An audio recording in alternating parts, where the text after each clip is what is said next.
अच्छा सर, मैं ये रहेगा। पूछ रही हूँ कि क्या ये परमानेंट डैमेज है जो हमारे लंग्स को हो रहा है, हमारे ऑर्गन्स को हो रहा है, या ये रिवर्सिबल है? जी देखिए, इसके मैं कहूंगा ये परमानेंट डैमेज है। उसके दो कारण हैं। एक तो ये कि हम जो एक्सपोजर है वो कंटिन्यूअस है।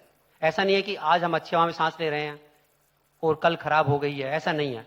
हम रोजाना जो सांस ले रहे हैं वो हवा इतनी खराब है कि आपको सांस तो लेना ही पड़ेगा, और जो खराब हवा है जो अंदर जा रही है वो कंटिन्यू डैमेज कर रही है। तो मैं ये कहूंगा कि डैमेज ये परमानेंट है, और परमानेंट भी एडिटिव है। जो आज हुआ उसके ऊपर कल होगा, फिर परसों होगा, और फिर महीनों में और साल में वो ऐड होता रहेगा। इसमें कोई भी रिवर्सिबिलिटी का चांस नहीं है। अब सवाल ये है कि सर, जितनी बीमारियां हमें स्मोकिंग की वजह से डॉक्टर नांगिया होती हैं, जितनी बीमारियों की चर्चा हम लगातार करते हैं कि स्मोकर्स को ये प्रॉब्लम होती है, जिसमें अस्थमा है, सीओपीडी है, लंग फाइब्रोसिस है, क्या ऐसी बीमारियों में भी अब पोल्यूशन का रोल हो सकता है? इस गंदी हवा का, इस पॉल्यूटेड हवा का हो सकता है? सर देखिए क्या है, पोल्यूशन को आपको ना पहले ब्रेक डाउन करना पड़ेगा दो पार्ट्स में। एक होता है पार्टिकुलेट मैटर, एक होता है टॉक्सिक गैसेस, और फिर होता है उसके साथ लेड एंड अमोनिया। जो पार्टिकुलेट मैटर होता है वो दो पार्ट टाइप्स का काउंट करते हैं हम लोग, PM 2.5 एंड PM 10। 10 का मतलब लार्जर साइज पार्टिकल एंड 2.5 का मतलब छोटा साइज पार्टिकल।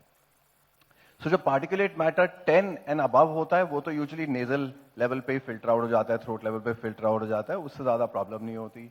ज्यादा से ज्यादा आंखों में इरिटेशन हो सकती है, फॉरेन बॉडी सेंसेशन हो सकती है थ्रोट में।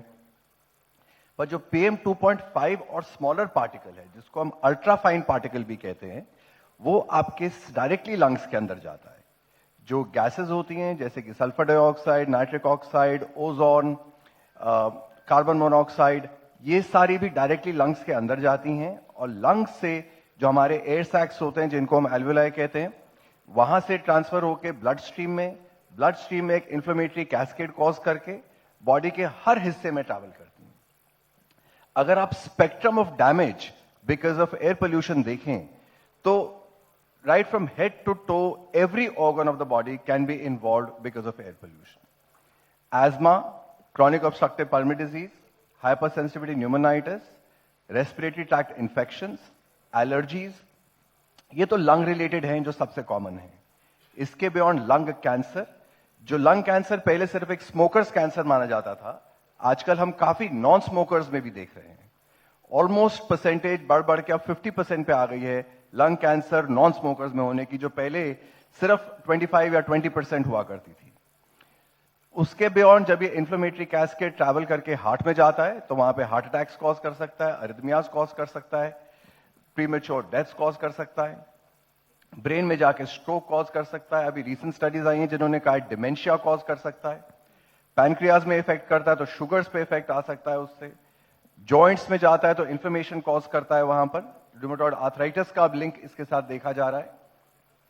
प्रेग्नेंट लेडीज में premature births, intrauterine growth retardation, after delivery as a child starts to grow, उनके अंदर respiratory allergies, asthma, frequent cold and cough, mental retardation in children also is becoming very common. Asthma in children, respiratory tract infections, tuberculosis. Actually अगर आप देखें तो WHO ने भी इसको single most hazardous risk factor label किया हुआ है, environmental risk factor to our health. In fact अभी एक 2024 में भी स्टडी आई है जिसने ये बताया है that risk factor to life जितने हैं अडल्ट्स में, हाई ब्लड प्रेशर सबसे टॉप पर है और सेकंड एयर पोल्यूशन है। बच्चों में मैलन्यूट्रिशन टॉप पे है और सेकंड एयर पोल्यूशन है।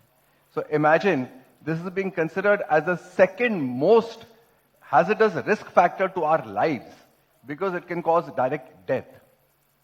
लाइफ एक्सपेक्टेंसी की अगर हम बात करें तो ओवरऑल इंडिया की जो लाइफ एक्सपेक्टेंसी है because of the air pollution has gone down by almost 4 years और 5 years, the average life expectancy. And जो दिल्ली NCR की है because of the increase air pollution यहां पर, उसमें it has gone down by 11.9 years, so that means almost 12 years। 2015 में जब president Barack Obama USA के जब प्रेसिडेंट थे, इंडिया आए थे अपना रिपब्लिक डे परेड के लिए, सो 3 दिन के लिए आए थे सिर्फ, 25th, 26th and 27th of January. जिस टाइम पे पर्टिकुलेट मैटर बाहर सिर्फ 70s एंड 80s में होता था, आज तो पर्टिकुलेट मैटर 200-300 के करीब होता है, PM 2.5 की बात कर रहा हूं मैं। उस टाइम पर 3 दिन के लिए वो आए थे यहां पर, और आप सोचिए कितना टाइम बाहर रहे होंगे। मोस्ट ऑफ द टाइम वो अंदर ही रहे होंगे, मीटिंग्स में होंगे, सिर्फ एक रिपब्लिक डे परेड के लिए बाहर खड़े हुए होंगे पब्लिक में। उसके बाद जब वो वापस गए हैं, उनका लंग फंक्शन असेसमेंट किया गया है, सो उसमें ये पाया गया था कि उनकी life expectancy was reduced by 2 hours per day.